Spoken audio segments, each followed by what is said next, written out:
नांदेड नवीन कवठा येथील मातोश्री मंगल कार्यालय येथे 23 व 24 डिसेंबर रोजी महाराष्ट्र गणित अध्यापक महामंडळाचे 43वे राज्यस्तरीय अधिवेशनाचे आयोजन करण्यात आले आहे। या 2 दिवसीय अधिवेशनाचे उद्घाटन 23 डिसेंबर रोजी प्रमुख मान्यवरांच्या हस्ते करण्यात आले। या अधिवेशनात फलटण येथील रवींद्र येवले यांचे गणित सर्वांसाठी या विषयावर व्याख्यान संपन्न झाले। तसेच दुपारच्या सत्रात गणिताचे तत्वज्ञान या विषयावर कराड येथील डॉक्टर वेदप्रकाश मिश्रा यांनी व्याख्यान केले। तसेच सायंकाळी करमणुकीसाठी बऱ्हाड निघालं लंडनला हा एक पात्री प्रयोग साहेबराव पावडे यांनी सादर केला। या अधिवेशनाचा लाभ नांदेड शहरातील सर्व गणित प्रेमींनी घ्यावा असे आवाहन करण्यात आले आहे। तर हे अधिवेशन 2 दिवसाचे अधिवेशन आहे। याच्यामध्ये पहिला जो कार्यक्रम आहे तो उद्घाटनाचा आहे। त्या उद्घाटनाच्या निमित्तानं आपण आपल्या नांदेड जिल्ह्याचे माजी मुख्यमंत्री माननीय अशोकरावजी चव्हाण साहेब, स्वागताध्यक्ष म्हणून डॉक्टर गणेशरावजी सोनाळे साहेब आणि आमच्या कार्यक्रमाचे राज्याध्यक्ष म्हणून सुनीलजी श्रीवास्तव सर आणि आमदार विक्रम काळे, श्यामसुंदर शिंदे, मोहनअण्णा हंबर्डे, माधवराव पाटील जवळगावकर, जितेश अंतापूरकर, अमरभाऊ राजूरकर आणि आमचे माजी सभापती कंधार बालाजी पाटील पांडागळे, त्याचबरोबर शिक्षण मंडळाचे सर्व अधिकारी आणि नांदेड जिल्ह्यातील सर्व गणित अध्यापक मंडळ। हा उद्घाटन सोहळा झाल्याच्या नंतर आपण एक बौद्धिक ठेवतो आणि त्यात एक बौद्धिक चालू आहे। आपण बघत आहात की रवींद्र येवले सर यांचं सर्वांसाठी गणित हा विषय आहे, ते एक व्याख्यान होणार आहे। त्याच्यानंतर दुपारचं भोजन असेल आणि दुपारच्या भोजनाच्या नंतर पुन्हा दुसरं व्याख्यान आहे माननीय श्री डॉक्टर वेदप्रकाश मिश्रा, जे की कराडचे आहेत आणि युनिव्हर्सिटीचे चान्सलर म्हणून त्यांनी रिटायरमेंट झालेली आहे। गणितातले अतिशय तज्ञ माणसं म्हणून त्यांचे परिचित आहेत। त्यांचं पण आपण एक गणिताचे तत्वज्ञान, त्याला आपण फिलॉसॉफी ऑफ मॅथमॅटिक्स या विषयावर पण त्यांचे व्याख्यान होणार आहे। त्याच्यानंतर नागेश मुने वाई, जिल्हा सातारा येथील आहेत, ते पण थोर गणित तज्ञ आहेत आणि महामंडळामध्ये पण ते सक्रिय आहेत आणि त्यांचं पण व्याख्यान आहे यासोरी नाका। आता तुम्ही म्हणाल की यासोरी नाका म्हणजे नेमकं काय आहे, तर ते तुम्हाला आमच्या मुने सरांचं व्याख्यान ऐकल्यानंतरच कळेल की या हेडिंगचा अर्थ काय आहे। म्हणजे त्याच्यामध्ये उत्कंठ अशी आहे की त्यातून बौद्धिक नक्कीच मिळणार आहे। आणि त्याच्यानंतर डॉक्टर मनीष कोकरे म्हणून आहेत, IIT खरगपूर गोल्ड मेडलिस्ट आहेत, सध्या ते डायरेक्टर म्हणून आहेत, त्यांचं पण व्याख्यान आहे। त्यांचा विषय आहे की NEP म्हणजे न्यू एज्युकेशन पॉलिसीमध्ये या दृष्टिकोनातून शालेय विद्यार्थ्यांमध्ये गणिताचं काय स्थान असेल याच्याबद्दल पण त्यांनी माहिती देणार आहेत। आणि त्याच्यानंतर पुन्हा सायंकाळी पण एवढं 3 बौद्धिक झाल्याच्या नंतर थोडासा बौद्धीला विरंगुळा व्हावा म्हणून वराड निघाले लंडनला यासारखा एक पात्री प्रयोग आमचे मित्र साहेबरावजी पावडे सर सादर करणार आहेत। हा झाला पहिल्या दिवशीचा कार्यक्रम। महाराष्ट्र गणित अध्यापक महामंडल जो शेवटचा दिवस असते है, आखिरी के दिन जो रहता है, उसमें क्या होता है कि गणित प्रश्न मंजूषा ली जाती है, जिसको अपन मैथमेटिकल क्यूज बोलते हैं। मैथमेटिकल क्यूज को हम लोग एक स्क्रीन पे लेते हैं कि क्वेश्चन स्क्रीन पे आते हैं, उसमें ऑप्शनल दिए रहते हैं, जैसे कि कौन बनेगा करोड़पति, इस टाइप की बहुत सारी चीजें रहती है। कई क्वेश्चन अगर जो बच्चों ने जवाब नहीं दिया उसको टीचर से पूछे जाते हैं और टीचर्स ने जवाब दिया तो उसको अप्रिशिएट करने के लिए कुछ प्राइज दिया जाता है। उसी प्रकार से अगर जिस तरह से टीम के हिसाब से जो हाईएस्ट टीम रहती है उसका फिर अवार्ड किया जाता है, जिसने सबसे ज्यादा मार्क्स दिए।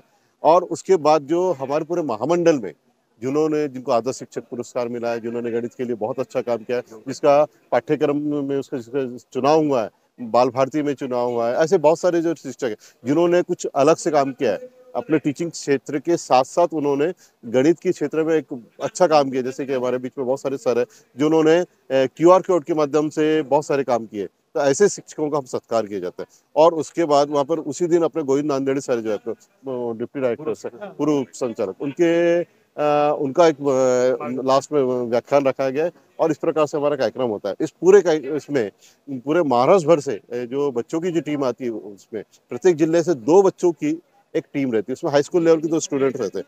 वो पहले इस तरह से ये जो मैंने बताया कार्यक्रम, इसी प्रक्रिया के अनुसार वो चुने जाते हैं। 2 स्टूडेंट एक जिले से, इस तरह से 26 जिले कार्यशील है, उनमें 12 जिलों की टीम अभी आ चुकी है और बाकी की जिलों की टीम आने वाली है। तो उनका भी रिटर्न होगा, उसके बाद ओरल होगा जिस तरह से हमने बताया, और उसके बाद उनको प्राइज दिया जाएगा। Thank you sir. 2 दिवसामध्ये ह्या अधिवेशनाच्या निमित्तानं संबंध महाराष्ट्रातील गणित शिक्षक एकत्र येतात। राष्ट्रीय स्तरावरचे, राज्य स्तरावरचे व्याख्याते, उपस्थित सर्व गणित शिक्षकांना गणितामृत पाजलं जातं आणि या गणितामृतामुळे उपस्थित शिक्षकांचं ज्ञान वृद्धिंगत होऊन तो ज्ञान विद्यार्थ्यांना दिला जातो। अशा तऱ्हेचा या अधिवेशनाचा समारोप समयी म्हणजे संबंध महाराष्ट्र गणित अध्यापक महामंडळाची जी यशोगाथा आहे, ती यशोगाथा आपल्याला त्या स्मरणिकेमध्ये पाहायला मिळतं आणि प्रश्नमंजुषेमध्ये संपूर्ण महाराष्ट्रामध्ये प्रथम आलेल्या टीमचं चमूचं तिथे सत्कार केला जातो. आणि तसेच की अध्यक्ष साहेबांनी सांगितल्याप्रमाणे काही गणित शिक्षक एक नवीन गणित साहित्य निर्मिती केलेली असतात. बालभारतीमध्ये त्यांची नियुक्ती झालेली असते. आदर्श शिक्षक पुरस्कार मिळालेला असतो.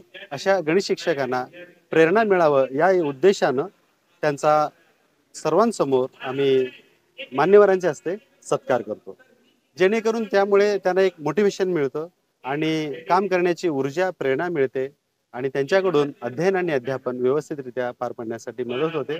अशा प्रकारचा समारोप महाराष्ट्र गणित अध्यापक महामंडळाच्या अधिवेशनासमयी आम्ही करत असतो. हे अधिवेशन माझ्या दृष्टीनं फार महत्वाचे आहे.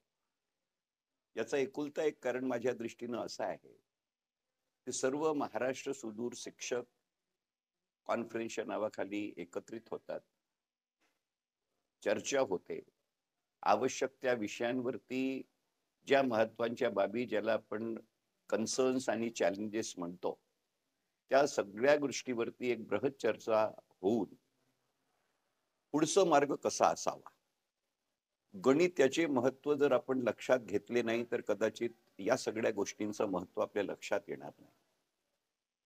ज्याला आपण म्हणतो की नवीन पिढ्यांमध्ये आपल्याला क्रिटिकल रिझनिंग किंवा एनालिटिकल स्किल्स हा एक फार महत्वाचा टप्पा आहे.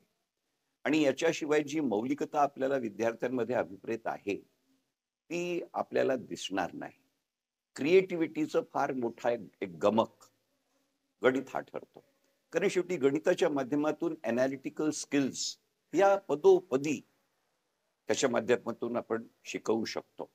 जितक्या निष्ठेनं, जितकं प्रामाणिकतेनं, जितक्या नूतनतेनं गणित हे शिकवले जातील आणि त्याचा पाया ज्या पद्धतीनं भक्कम करण्याची गरज आहे तो पाया जर माध्यमिक शिक्षणातून, प्राथमिक शिक्षणातून, इंटरमिजिएट शिक्षकातून जर मजबूत केलं गेलं तर मी खऱ्या अर्थानं सांगतो की आपल्याला जे एक युवा पिढी आणि रचनात्मक युवा पिढी अभिप्रेत आहे ती निर्माण करण्यात आपल्याला फार मोठा याचा योगदान राहतं आणि ते राहत आलेलं आहे. आणि ते आजही प्रश्न इतकंच आहे की नवीन नवीन आव्हानं कुठल्याही क्षेत्रासमोर येत असतात आणि म्हणून गणिताचे क्षेत्रही त्याला काही नवीन नाही.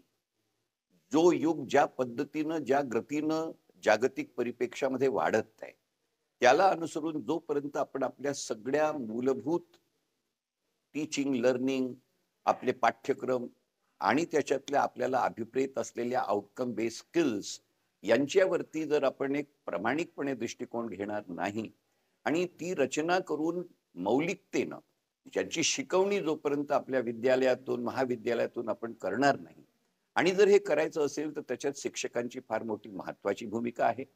आणि शिक्षकांचे संघटन हे ज्या जागरूकतेनं या सगळ्या गोष्टींकरता कडे लक्ष देतात, त्याचा पाठपुरावा करतात आणि आपली पूर्ण शिक्षकांची फळी ज्या पद्धतीनं तयार व्हायला पाहिजे ती तयार करण्यात तीच संघटनेचा फार मोठा एक आधार असतो आणि महत्वपूर्ण योगदान असतो. या महासंघाला तर एक फार मोठी परंपरा लाभली आहे आणि त्या परंपरेला अनुसरून त्यांची जी कृतिशीलता आहे, त्यांचं जे एकंदर योगदान आहे, त्यांची जी जाणीव आहे आणि सर्वात महत्वाचा संघटनेतून त्यांची जी एक रचनात्मकताचं ध्येय धोरण निर्धारित करण्याची क्षमता आहे आणि त्या बाबतीतलं त्यांच्या आणि त्यांच्या ऑफिस बेरर्सचा सध्याचे अध्यक्ष प्राध्यापक श्रीवास्तव हे माझे फार जुने मित्र आहेत. माझा त्यांचा जवळपास 3.5 दशकांचा संबंध राहिला आहे आणि म्हणून अशा पद्धतीच्या नेतृत्वातून जेव्हा एक गतिशीलता गणित सारख्या विषयाला ज्याला तसं विद्यार्थी घाबरतात आणि म्हणतात की it is a dull and dry subject, माझा प्रामाणिक मत आहे की आपल्याला रचनात्मक पिढी निर्मितीच्या दृष्टीनं गणिताचं शैक्षणिक महत्व आणि त्याला त्या बाबतीत शैक्षणिक धोरण आणि शिक्षण कौशल्य ज्या शिक्षकांच्या माध्यमातून व्यक्त व्हायला पाहिजे त्या दृष्टीनं हे फार महत्वाची भूमिका संघटन बजवीत आहे. आणि हाही जो एक त्यांची कॉन्फरन्स आहे त्या दृष्टीनं निश्चितपणे एक महत्वाचा पाऊल आहे अशी माझी धारणा आहे.